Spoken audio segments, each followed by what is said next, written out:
I'm really excited to chat with you.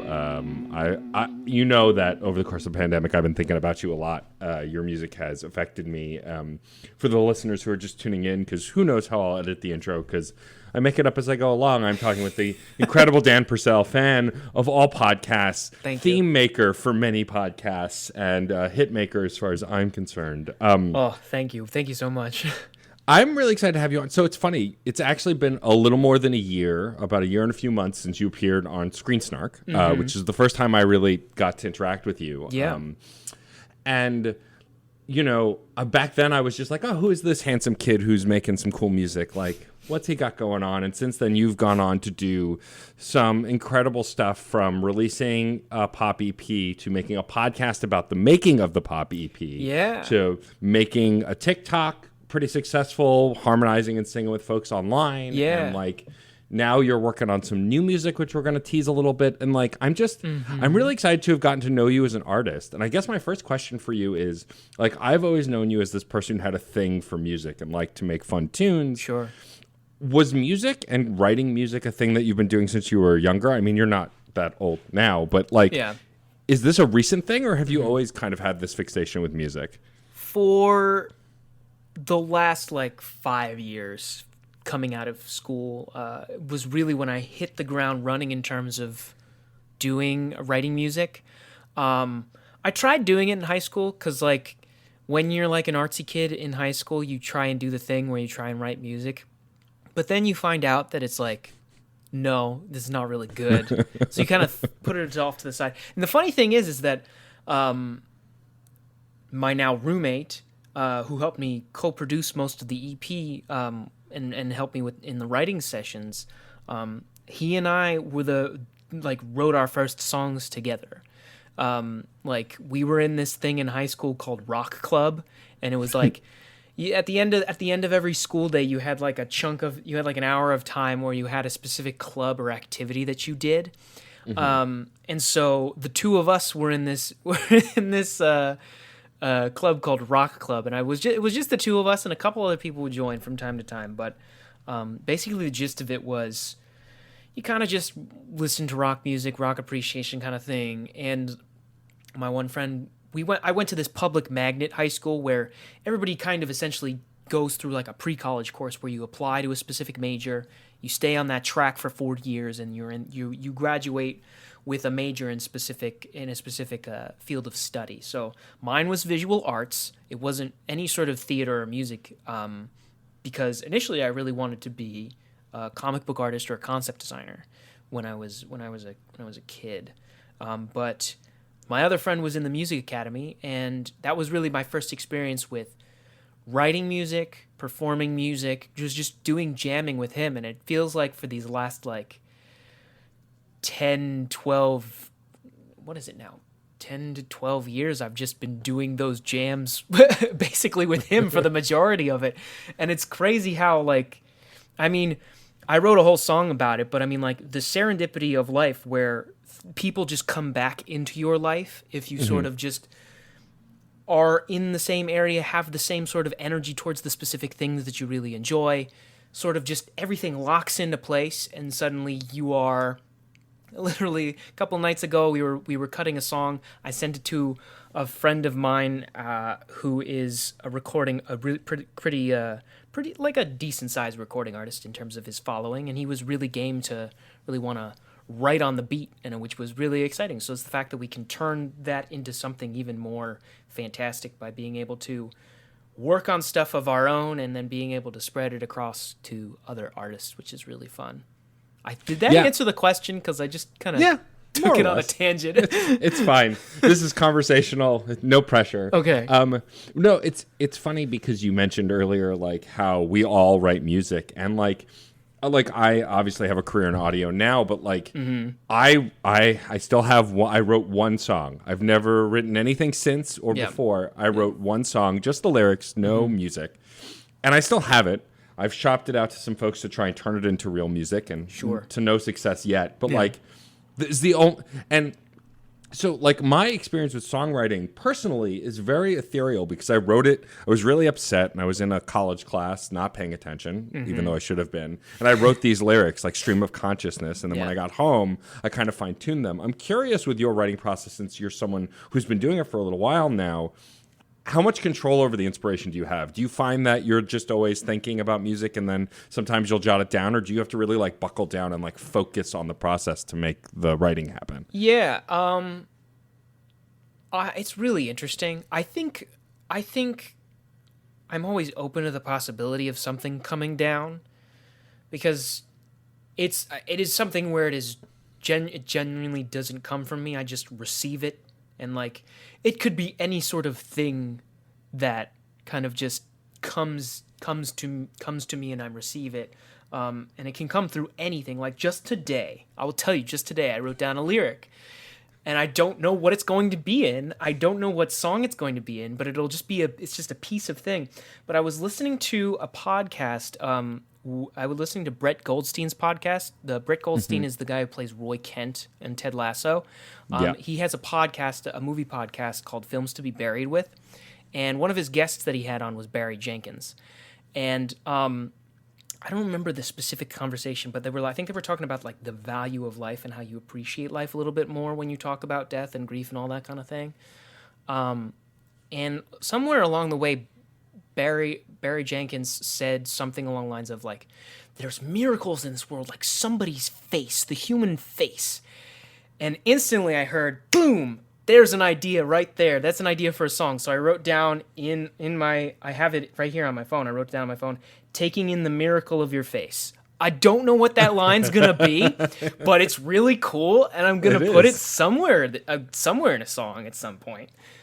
I love that. I love that inspiration kind of just strikes you when it strikes you. And I feel like when working on an artistic project, that can just happen. And like, so I of course want to talk about day by day, and I want to talk about the writing process, but I do want to urge everyone who's listening after this podcast to go listen to Tape by Tape, which is such a fascinating concept to me, which is your podcast about your album. You did it with the incredible CJ from CJ and Micah fame. And like, I haven't listened to all of it, but I've listened to the first couple of episodes. And what I love about it is that it's really just kind of a natural, you're exploring your own music through the lens of your friend and trying to explain how you did it and like where you got to those places. And I think there's not enough, especially pop stars, sharing the process. You know, the big ones will and talk about the writing process and do interviews, but like this podcast is really you take a microscope to this thing that you labored over to try and explain how and why it happened. And I love that. Yeah. It was interesting. I think I'm definitely, I love the kind of behind the music type things that you see, whether it's like, I don't know, there are podcasts out there where people will go long and deep with an artist on like the process of how they make stuff. Like I'm particularly a fan of the Jack Antonoff and Charlie Puth episodes of the podcast And the Writer Is, where songwriter Ross Golan sort of sits down with an artist and he has a conversation with them about just their life in music and the process of making music and what that whole experience is like. I find that fascinating in terms of like what people's mindsets are from a conversational standpoint. But then you'll see things like John Bellion and how he sort of just brought a camera guy into the studio with him as he was making his albums, and you just got to see him in his flow state working. And I mean, he's a rare example in the sense that like he could put together a song in like 5 minutes and it would be like a smash hit because he'd be able to reverse engineer, okay, I've got this one idea, I'll go from here to here to here to here to here. And that's kind of the same kind of mental like muscle memory that I'm trying to work up in my brain to get to at some point, where it's like I'll have one of these ideas in my phone and I'll be able to go in and be like, I know exactly where that's going to go in the verse, and I know where the pre-chorus is going to happen, how it's going to sound, all that kind of stuff. He seems to have it almost immediately from the get-go when he brings ideas to the table. That's something that I really want to hone in on and muscle and in as a muscle, because I really do think it's a muscle that you have to really train and flex, because as with any sort of creative craft, you sort of have to be willing to again, along the lines of being open to the possibility of inspiration. Is like Yeah. you have to keep flexing that muscle to the point where it's like almost instinctive and reflexive, to where you're like you're receiving those ideas and you could say, oh, that was a good song, oh, that's a good beat idea, oh, that's a good thing, you know. And so that's kind of what I wanted to do for Tape by Tape specifically, because I think artists should talk about their process a lot more, because you'd be surprised about how many people would be more intrigued and more encouraged to do music as a result of sort of just being like, no, I'm just sitting here trying to learn about my everyday life and sort of synthesize the lessons that I've learned over a set period of years and create something based off of that. Yeah, well, and Day by Day is absolutely that. I mean, I've sung its praises online as much as I can. Like from when I first heard Serendipity to hearing the entire record, what I love about this album is it helps to know you, for me personally, because I think you're a really cool guy and I love your personality, and like I think that it shines through in your music. But what I think someone who doesn't know you will get from it is like, this is an education on Dan. This whole EP is you learning to be you, and in the way that a lot of us go through, where I'm going to do this thing. But like the whole album is about you essentially writing this album to a degree and like figuring out what it's like to be a pop singer. And I really dig that. I think the song that speaks to me the most, even though it's a different decade, is Can't See Past 30. Sure. I'm approaching 40. Yeah. And like what I love about Can't See Past 30 is this idea of like, the whole song is, I can't see where my future's headed. I don't know where I'm going. And then the resolution is you understanding, like, it's okay. I can see because I don't have to know. Right. And I think that's kind of a universal thing no matter what. But in the 30s and 40s, like, especially for me, I found podcasting in my late 20s and early 30s. And now I'm at that stage again where it's like, I don't know what's the next step. Sure. And I think it's a very universal feeling. Is this something you think about a lot still, even after writing that song, like that you don't know? Or do you have a better idea of your path and the things you want to do, having exercised that song from your body? Yeah. I think about it all the time. I think I just have less trepidation about it. You know, we're all kind of, I was just talking with my roommate about this. We all kind of have our own like little ships of like our own persona that we're all trying to sail for to reach specific destinations. And maybe the destination isn't specific, like there isn't one specific destination, but you just get to like from island to island over time. But I mean, you have all these different tools along the way that you're sort of trying to figure yourself out and figure out who you are in context of life happening in the ever-changing sea of life, you know? You have your compass that kind of has this like it's almost like if you equate a compass to like therapy or some sort of psychological evaluation of yourself, self-awareness, some sort of discovery through that, be it like through like conscious therapy, some sort of treatments or faith, religion, all those kinds of things. You got the compass. You have your North Star, and you can figure out how to get to, you kind of have the sense of direction. But you need a bunch of other things as well to sort of anchor you and figure out how to carry your way through. The hull of the ship, the whole body of the ship is kind of like your crew, your clan, your people that you're surrounding yourself with, your friends and family. And sort of the hull is kind of like the maintenance of yourself, your physical self, your emotional self, your mental self. And then you have other different tools like your sextant, the wheel, the steering, all those, the sails, all those kinds of things. You're all just trying to do that to try and like navigate this boat through life, you know? And there's no one straight path to get to the places that you're meant to go to, if you're meant to go to any specific places at all. And I find that so fascinating, so beautiful that we each kind of have our own little ship that we're piloting and figuring out how to get to where we need to be. And the trepidation of not knowing where it's going to end up is a lot less now, because I realize it's like I'm on a ship going in the direction that I'm going in. I'm gonna get there eventually. That's the whole beauty of the journey, is that there are going to be these things, these twists and turns that might be good, might be bad, but it'll eventually it'll lead you to the different destinations that you're meant to dock at, if you will, for your ship. Sure. Yeah. I think that there's an insightfulness to your music that I think is really important in pop music, and why artists like Taylor Swift and Carly Rae Jepsen, and to name drop 1,000 others, like find success as those artists who are speaking from a real place.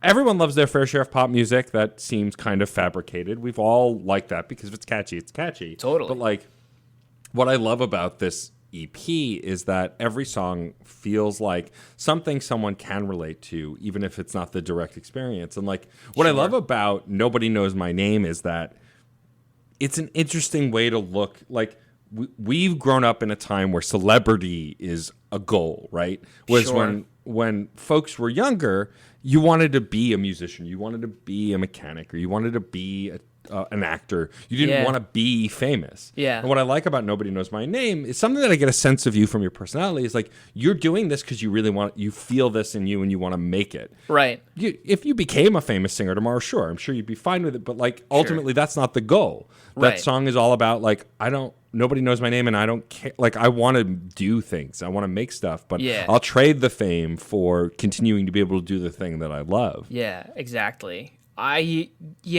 think you hit the nail on the head. Like, even just yesterday, I realized, I was like, when I'm sitting in the audience of a show and I'm watching somebody perform up on stage, it's not that I want to replace the person, you know? Right. I don't want to replace the person who's up there, because the person up there is doing a fantastic job. I want to be up there with them. I want to support them. I want to communicate with them, because that's like, music is part of the way of how I communicate with other people. It's like a universal language that we can all just sort of channel. And I love the sense of community that brings. And I think that's really the main goal. Like, I think that's the aspirational aspect of it, of music, of being in the entertainment industry. I feel like it's very misconstrued in the sense that it's like, I don't think when people first see performers and like say, I want to be like them, I don't think they want to be like them in the sense that like they want this like really complicated and really challenging, harrowing job of appealing to people and like needing to satisfy the demands of other people. They just want to be in community with those people.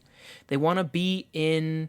They want to feel like that they like that's a place where they feel like they belong, where they're at home. So like, they want to figure out a way to get there, to be on that stage with those people. I mean, like, I'll speak for myself in terms of like listening to Bono for the first time on one of the first CDs that I ever owned was like that U2 album from 2004 that played on all the iPod commercials, you know? Yeah.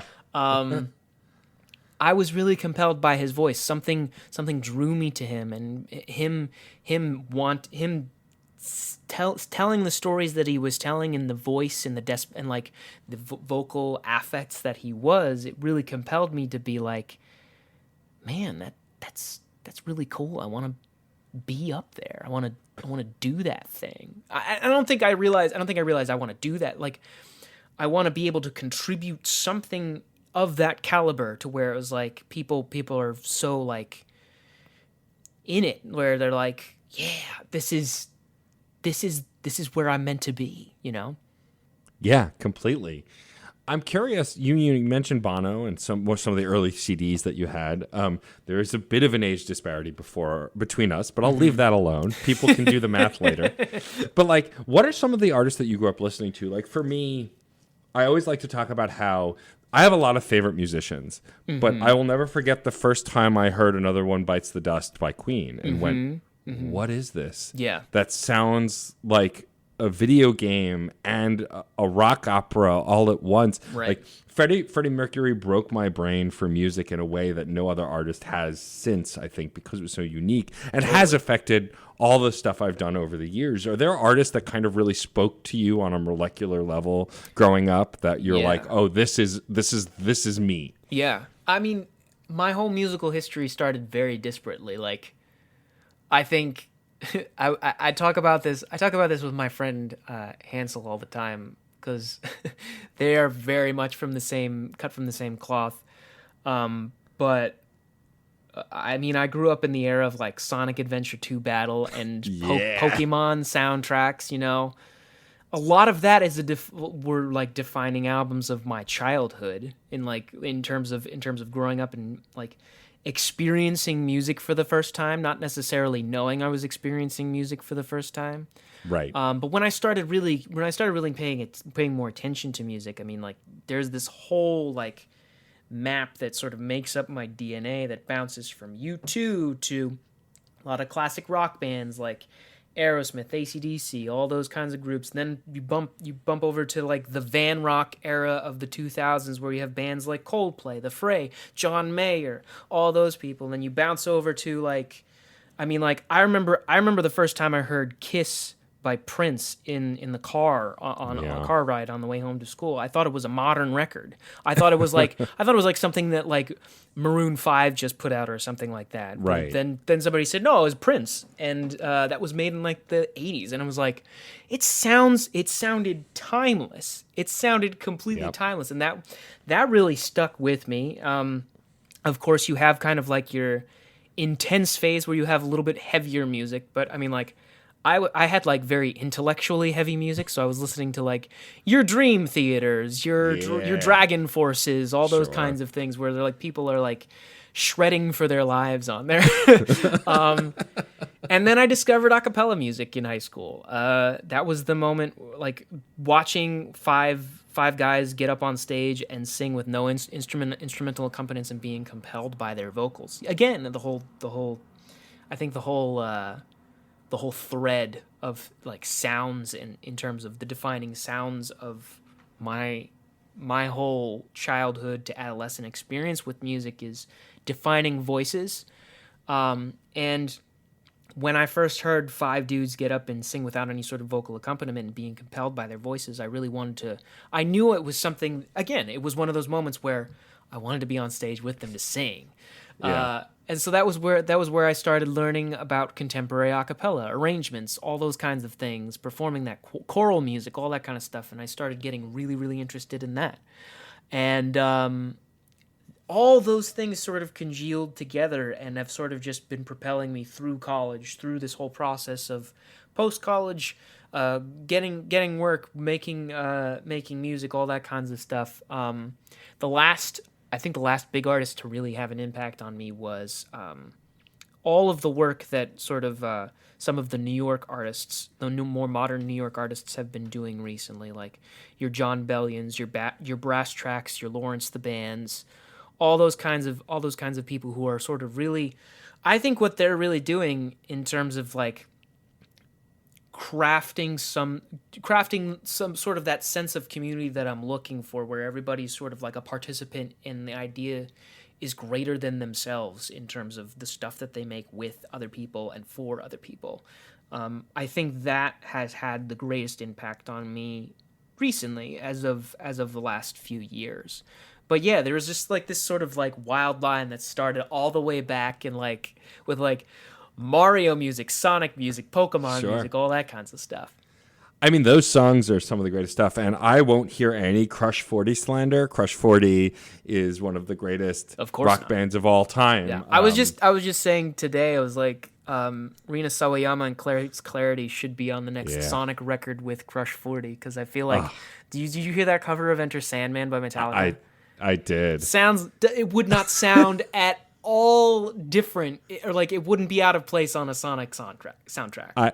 I agree 100%. I was one of those people that when they did the live Sonic concert, I watched it on YouTube crying. Like they played the Sonic and Knuckles theme and I just lost it. Yeah. I think it's really interesting when you talk to people who have played video games and like music versus anyone else. And because I think people who don't play video games just don't think about the soundtracks a lot, right? Yeah. Because especially since modern games are like showing off the graphics and the story and all of that stuff, it's very easy as someone who doesn't play games to see past that. But like one of my favorite games of all time is Chrono Trigger, and like it has some of the best compositions ever in RPG history in that game. And I think a lot of my, like, I listen to Magus's theme from that game and I'm like, oh, this song is why I like salsa and heavy metal and like rock and roll, because it's all in there. Yeah. And I think that, you know, you referencing Pokemon and Mario and Sonic especially, those games have some of the most iconic music in gaming history. And I can absolutely... Musically, they're probably the most, like, orally famous, like, music that of our lifetimes, and will be, which is crazy to think of. Yeah, totally. And like I can absolutely hear that in some of the composition of Day by Day, you know, like because there is some stuff that's more electronic, more R&B, more pop. Yeah. When you were writing these songs for this EP, did you like, because Serendipity to me, like it sounds like a dance song, right? And there must have been some intent for it to be kind of dancey, but do you think genre when you're writing, especially the music side of it, or does it just kind of fall into place? I don't think of genre, which is weird to say because, funny enough, I feel like the nature of what the album is going to be, this like, technically that was an EP. This is going to be my like debut album. That's going to your first full length. I'm trying to work on now for 2022. Weirdly enough, a lot of those songs are starting to skew more towards R&B, surf rock, yacht rock type avenues, which is really funny. I don't think when I wrote the songs on Day by Day, I really wasn't thinking of any sort of genre. I kind of just wanted to let the song sort of dictate what it wanted to be. So like, I mean, Find Your Song has its history years prior to Day by Day. It was originally an electronic song that a friend of mine and I co-wrote together for his sort of collection of albums that he was doing in collaboration with a bunch of people. And then I kind of I carried it with me, and it was like the thing I knew I wanted to like reinterpret it in some way, so I reinterpreted it, made it a little bit more John Bellion-y. Like honestly, a lot of it was like I found artists like John Bellion, Billie Eilish, Phineas, all those sorts of people in the modern age are sort of just genre-less in the sense that they wear their influences and the artists that influence them and the genres that influence them on their sleeve, but they're all intertwined in the same music. So you could hear crazy trap 808s on a song like Conversations with My Wife by John Bellion, these really messy, loud, like booming trap 808s. But then all at the same time, you're hearing like up in the high end range, you're hearing this beautiful electric violin doing this beautiful melody. And then you have like this chugging bass line with some guitars in there as well. And just like this cacophony of sound that just doesn't sound like music from like 10, 20 years ago. It sounds like music from 100 years from now that we're supposed to discover at some point, you know? Yeah.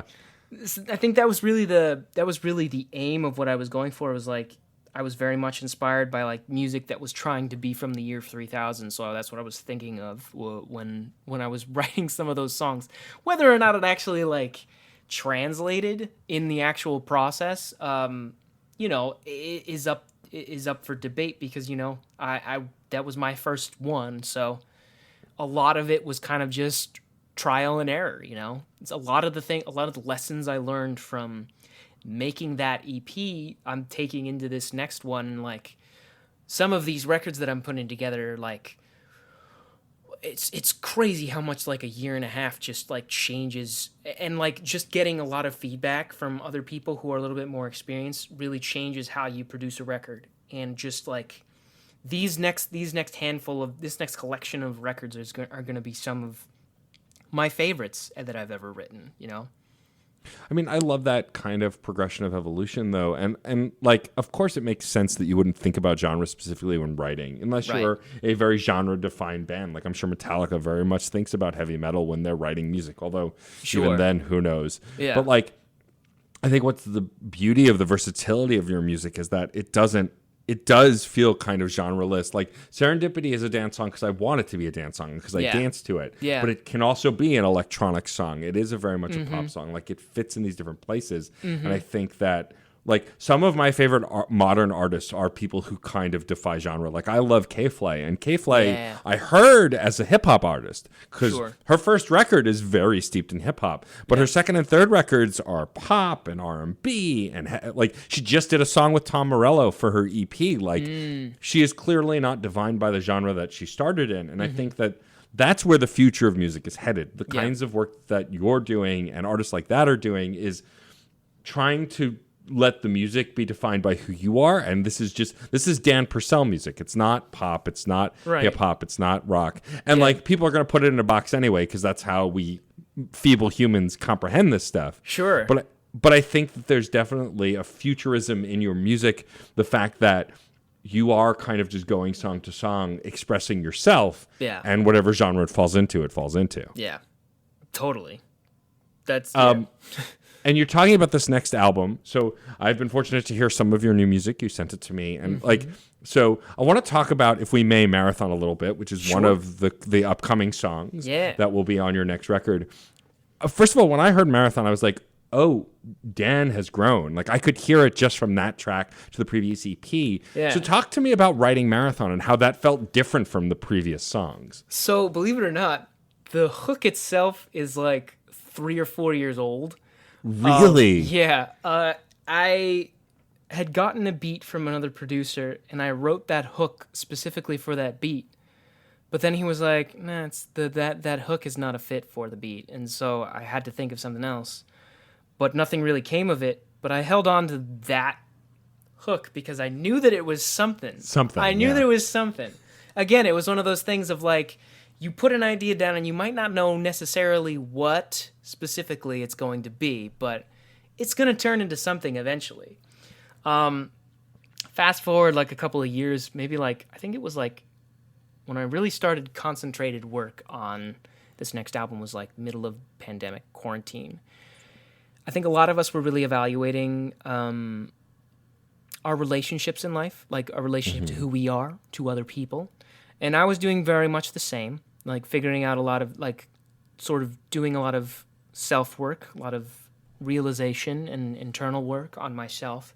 And I really wanted to, at some point along the line, I decided consciously that I was like, I'm going to write a record that is essentially going to be like, at least like 9 to 10 love songs to a person in the person in my life that is yet to exist. That was the concept that I initially came up with in my head. I was like, I've got some of these ideas about like I don't even know how to write a love song, you know?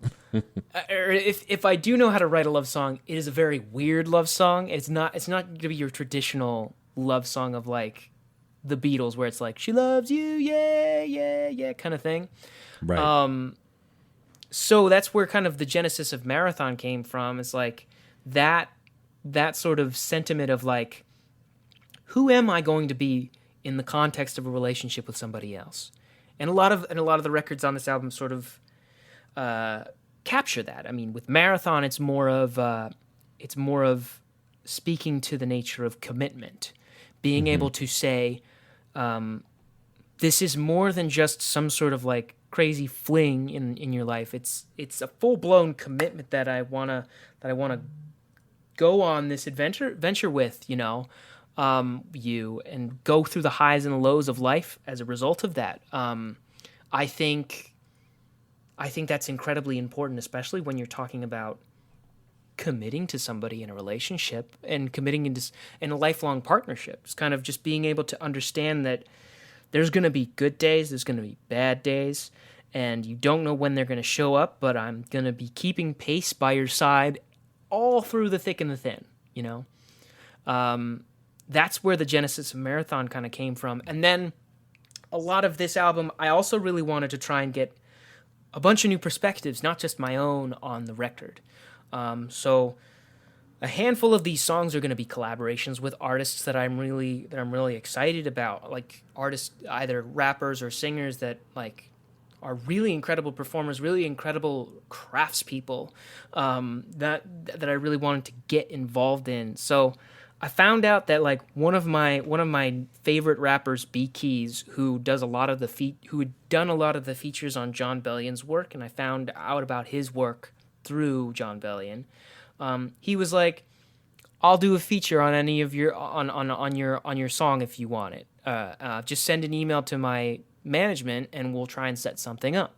I saw like a post about it on his socials page, so I sent them an email, and they were like, I sent them basically the beat and the hook, and I was like, "What I'm gonna do is I wrote the hook, I have this beat. Can you write a verse?" And then from there, I'm going to write a verse based on your verse. And that was kind of the way that the whole process of the song came about. We kind of went backwards, whereas like I had the hook first, then I made the beat, then I sent the song to Keys and his team, and he laid down a verse, and then he sent it back to me, and then I finished it. I wrote out the verse, and I finished up the end section, made sure it flowed a little bit more cohesively. And that was how that all came together. And it was one of the coolest synergistic ways of trying to like put things together. And that was kind of the mentality I wanted to approach the creation process for this album. Like I've got a couple of records. I've got a record I'm working on with one of my favorite artists from around here. Her name is Cookie. She's fantastic singer, rapper, all-around performer, musician, like instrumentalist, like really good. I have another record that I'm in the works with, which is an incredible vocalist out in Los Angeles. Her name is Christine Noel. She has this like jaw-droppingly beautiful voice, and her pen game is so good, so incredibly good. I highly recommend listening to the song "Dreams" by Christine Noel if you have not heard it, or anybody listening, because it is breathtaking. It will like destroy you and put you back together again. It is that good of a record. But yeah, those are the kinds of I wanted to get like the coolest, best people I possibly could for this thing, and like through another instance of serendipity, Brass Tracks, Ivan specifically, did some production on Marathon. I sent the song to him, and he listened to it on one of his Twitch streams. Mm-hmm. And we've kind of gotten to know each other through over the course of the pandemic, through the internet, and through sort of I became a moderator for one of his for his Discord server. Really was involved with like supporting the Twitch streams, supporting the artists that would submit stuff onto the Twitch streams. Mm-hmm. And so I had been submitting stuff, and I submitted Marathon, and I had done it several times, and he was like, "You know what? Your drums aren't hitting as hard as they should be. Send the song to me, and after I listen through everybody else, I'm going to do this live on Twitch. I'm going to produce drums for you. I'm just gonna program drums for you, and I'm gonna send them back to you, and you can have them." And it was incredible. Like that's amazing. It's amazing. It was like now I have freaking Ivan Jackson from Brass Tracks as like a production credit on this record, with another like dream collaboration with B Keys, like a rapper who's been featured on all these incredible pop albums, who's made incredible rap albums of his own. It's amazing. Just like, and like that, like I wanted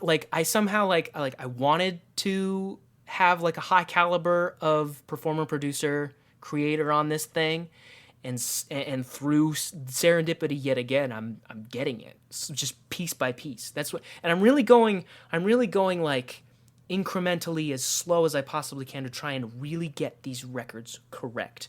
Like actually, I'll tell you this, on another record called Listen and Love, it's a sort of a record about like how we're really like, I don't know, I was trying to write different things about like love from the masculine perspective, because a lot of things have been written about love from the masculine perspective, but I feel like there is no sort of modern experience that has sort of been thrown in, you know? Yeah. And so with one of the songs, like Listen and Love, I wrote like a ballad that I really would love to be sung by JoJo or an incredible R&B singer like that.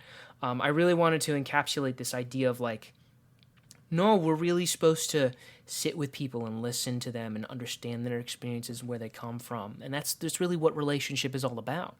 So I wrote a song about that, and I'm really fortunate to have gotten Brian Matolius to do strings on that song. Hell yeah. Just by nature of like having known all of the people through the Infinity podcast and the stuff that he's done for Patrick's videos. Yeah. Just knowing, just having that connection and being able to reach out to him, being like, yeah, I think you could do a really good job with the strings on this. And he was like, totally, send it to me. And he did these strings, and they're fantastic. That's the kind of caliber of person and performer that I'm looking for this album. And I really want to, I'm hoping that this sampler of 2 songs is sort of just enough to hold people over to be like, I'm really working hard on this, trying to make sure that it is the most high quality experience that you could possibly imagine, and one that is going to be really meaningful for people to listen to, in the sense of like, this is somebody who's really working hard on himself in order to be able to sort of be in better relationship with other people, you know? Yeah, totally. I mean, it seems like collaboration is important to you, and I think that's why we connected so strongly, because I think there are a lot of ways to collaborate, right? Like, I love having you as a guest. We had you as a guest on Screen Snark. Yeah. I guarantee you'll be a guest on something in the future. Like, knowing that you like video games, now I have to bring you on to talk about classic video game music on my video game podcast. Yes. Like, that's it. Like, that's the decision. Yes. But, like, I think that what the pandemic has shown me, and I'm getting the sense that it showed you as well, is like, no matter how many people we live with or how many people are around us during that time, it's still very easy to feel lonely during this time of isolation. Yeah. Arguably, we should still be isolating on some degree for sure. You Yeah. keep wearing masks, get vaccinated, blah, blah, blah. Yes. I say it all the time. But like, I think it sounds like for some people, the loneliness pushes you more lonely. And then for some people, it pushes you to reach out more. And you seem like a very empathetic person, and like it sounds like writing during this time has made you want to reach out more and collaborate more and connect more. Yeah. Do you feel like you've learned a lot about yourself from the pandemic? I feel like we've all kind of learned how we've changed and how we may never return to, like, we can never be the version of ourselves before the pandemic now. Surely. It's different, and we've learned a lot. Do you feel like that's affected your songwriting and your artistry going through this experience? Yeah. I mean, and I think at the same time, it's like, I don't necessarily want to be the same person that I was Right. going into the pandemic. Just because I learned so much. I figured out, I've been listening to so many different things and sort of learning from new mentors about stuff that where it's like, I'm starting to understand myself down to like a biological level, where it's like, I am doing these things because I am doing these things in my life because I am biologically predisposed to do them. It's very, Right. it's crazy. It thinking about it like that is like, wow, What? we really literally were born to serve a purpose, and Right. I think that's really beautiful. I think that's one of the other things that's made me realize is that we're all kind of like, we were all brought into this world to serve a specific purpose, and whether or not you believe that or not, I think it's a beautiful thing, because we're still going to serve each other regardless, and I think that's really what the beautiful thing about it is. At the end of the day, it's like, yeah, it's just we're all doing these things because it's almost like we were like designed to do that. Sure, and I think it's totally okay, like going back to your sentiment about not being able to see past 30. It's this idea that we grew up with media that said, you're gonna figure out what you want to do when you grow up, and you're gonna do it, right? Like in every TV show and every movie, it's like, I'm 5 and I've always loved acting, and so I'm gonna be an actor. And I'm finding as I get older, that's not really true for a lot of people. Like, I don't know anyone who's doing what they love now that, like, when they were 12, like 10 years old, they were like, I'm going to do that thing. Like, Yeah. I've always liked disc jockeys and radio and music, but I didn't predict I would be a podcaster, mostly because podcasts didn't exist when I was a kid. But Sure. like, I feel like we're living in a world now, especially through the pandemic, that we're like, no, you can kind of pivot and do whatever you want as long as you want to do it. And I think that's only going to become more common as folks around our age get older. Sure. Before we start to wrap up, I would love to ask you a little bit of non-music related things. We talked a little bit about movies in the pre-show. You, of course, are the friend of all pods. Of all pods. That's such a good title. You've been a guest on CJ and Micah's Below Freezing. I have as well, which is an incredible podcast. But I do want to talk a little bit about movies. Have there been any movies during the pandemic that you've watched and be like, this is a great movie. I can't believe I didn't watch this movie sooner. Or like any media that you've gotten into over the pandemic that you just didn't have time before, that's like really kind of changed things for you? Oh yeah. I feel like a lot is said about this show, and it's very timely in the sense that like they just announced the live action adaptation series for Netflix, but I recently got into Cowboy Bebop. Yes. It's incredible. Like it is incredible. Sure is. Like now I understand. I feel like I didn't do it early, and I do that with a lot of things. Is like I don't do it when people are really really talking about it because I feel like that diminishes the hype a little bit behind it. Like you don't get to necessarily formulate your own opinion of it because you essentially just don't.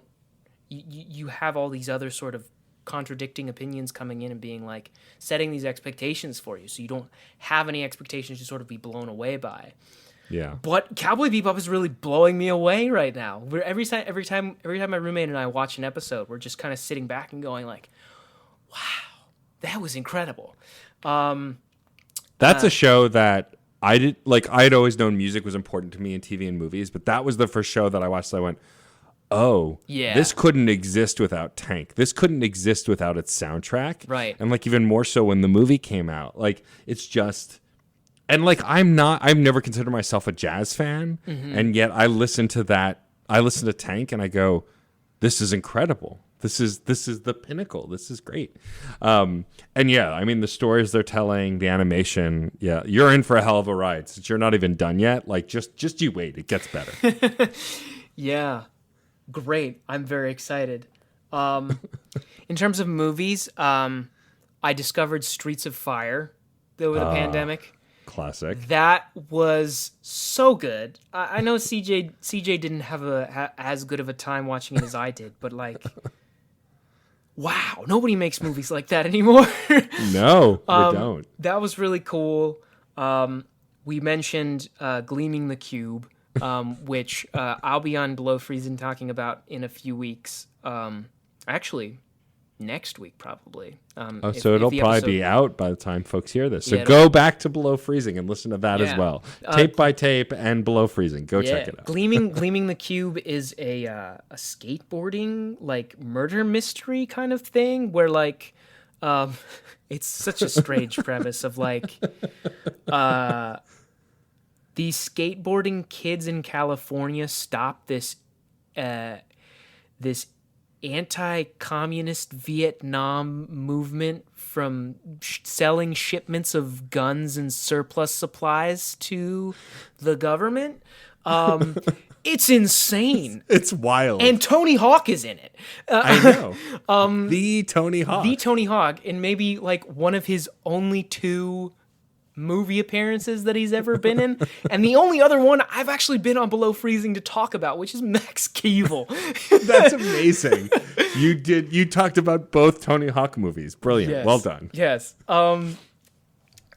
So those movies were definitely some standouts. Of course, Ted Lasso. I will extol the virtues of Ted Lasso for years and years to come because it is a fantastically, beautifully constructed show. A lot of the same sentiment that I try to capture in my songs. If I was a show, it would be Ted Lasso. All right. All right. I like that. That's a good way to sum it up. Yeah. I've been asking folks a lot, and you kind of hinted at this with my previous question, but I've been asking folks, the pandemic sucks, and it's been hard for all of us. And 2020 was hard for a myriad of other reasons beyond just the pandemic. Sure. But I've been trying to focus on the good that's come out of that time. Like for me personally, being able to refocus on my podcast, build the brands that I'm working on. Mm-hmm. Is there like a standout, really good moment that came during the pandemic?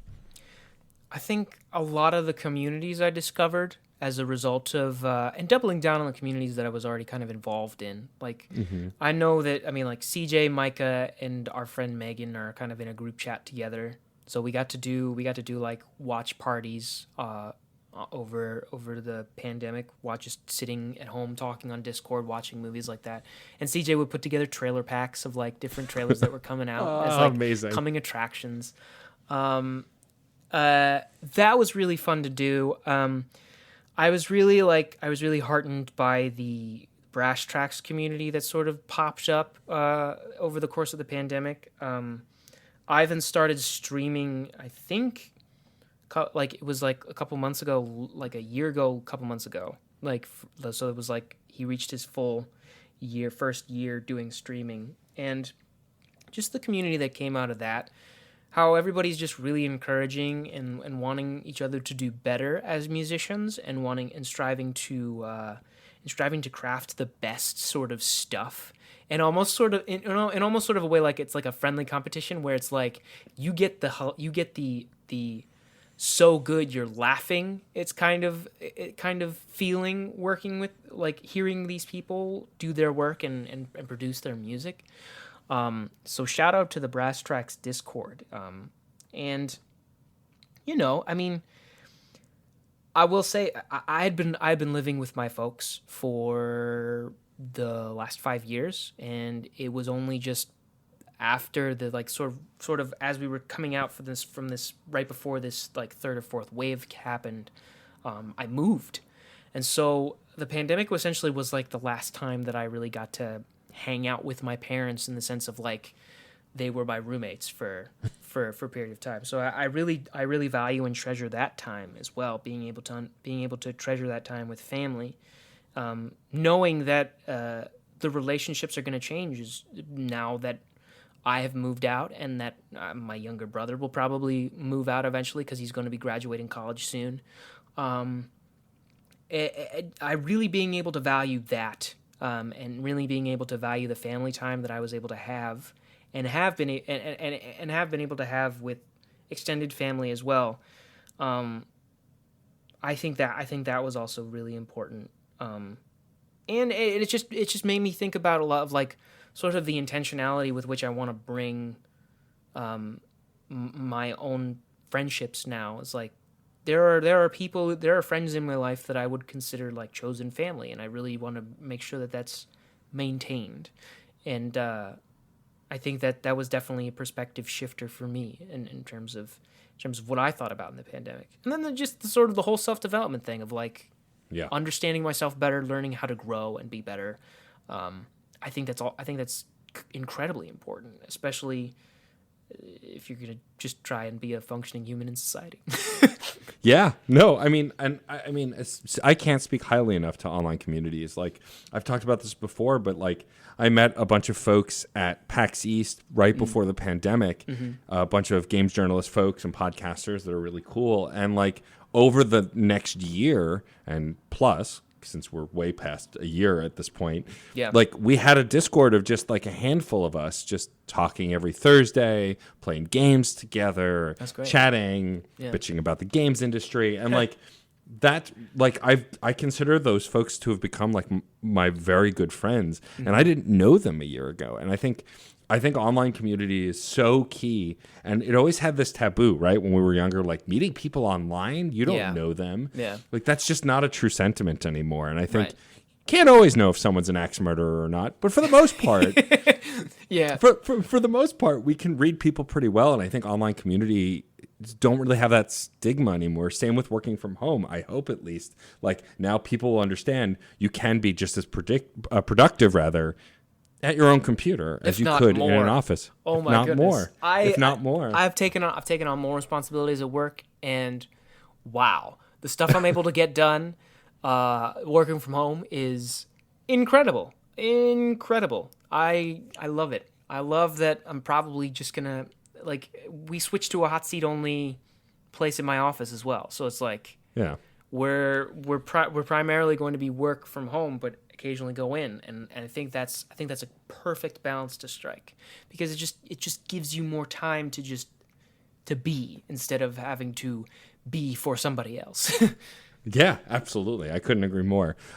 Dan, I appreciate so much you taking the time to chat with me today. I can't sing your praises enough. I think you're going to be a mega star. It's just a matter of time. Stop it.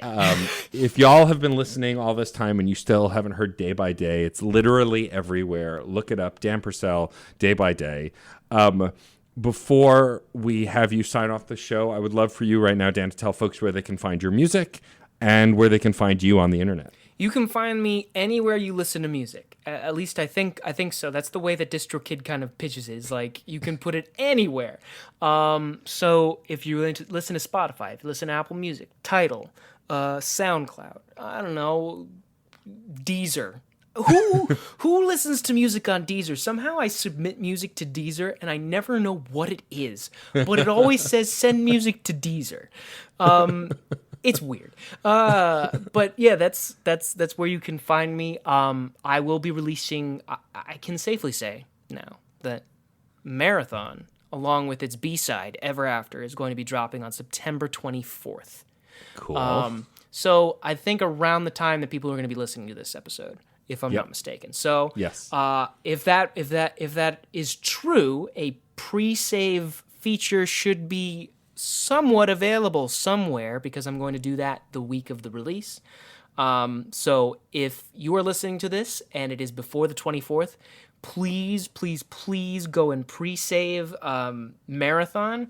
You have no idea. It's weird. Like I don't know how it's a strange world where it's like the amount of pre-saves that Spotify receives gives them better incentive to put the songs on playlists. So that's definitely something that I learned in the past just year or so releasing this music.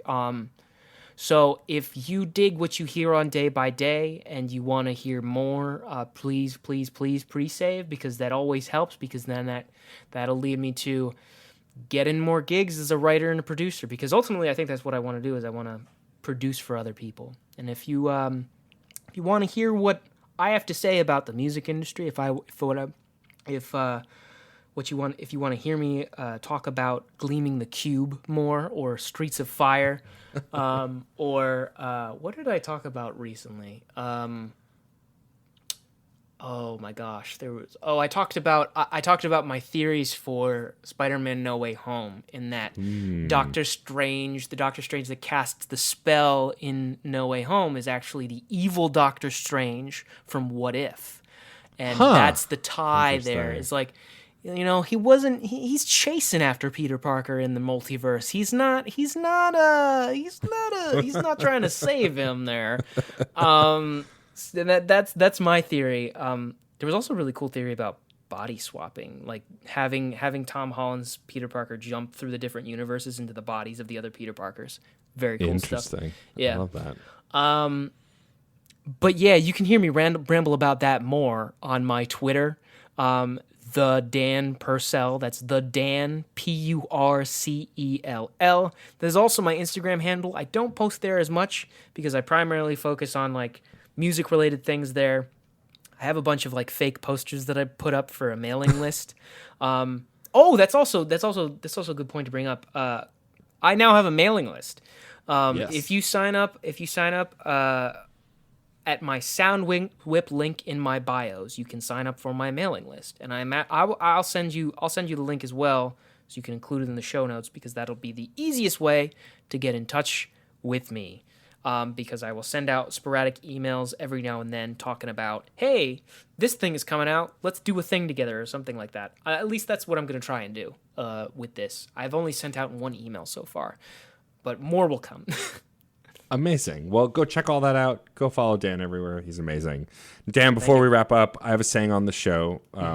It's the saying itself is music is life and life is good. It's this idea. It was born out of my music show, which is now on indefinite hiatus because I won't let it ever really die. But it's this idea that I came up with of like, as long as you're making something, as long as you're creating, no matter how hard and bad life can be, you can find solace in that. Yeah. So if you could say those magic words, we will end the show. Gladly. Music is life, and life is good, and just take life day by day. That's it for this episode of CPOV Autographs. Our theme music is by Michael Kill. Our logo was designed by Case Aiken and Joey Mons. If you liked the show, please rate and review wherever you get your podcasts. It's a great way to help us reach more listeners. Questions, comments, or guest recommendations?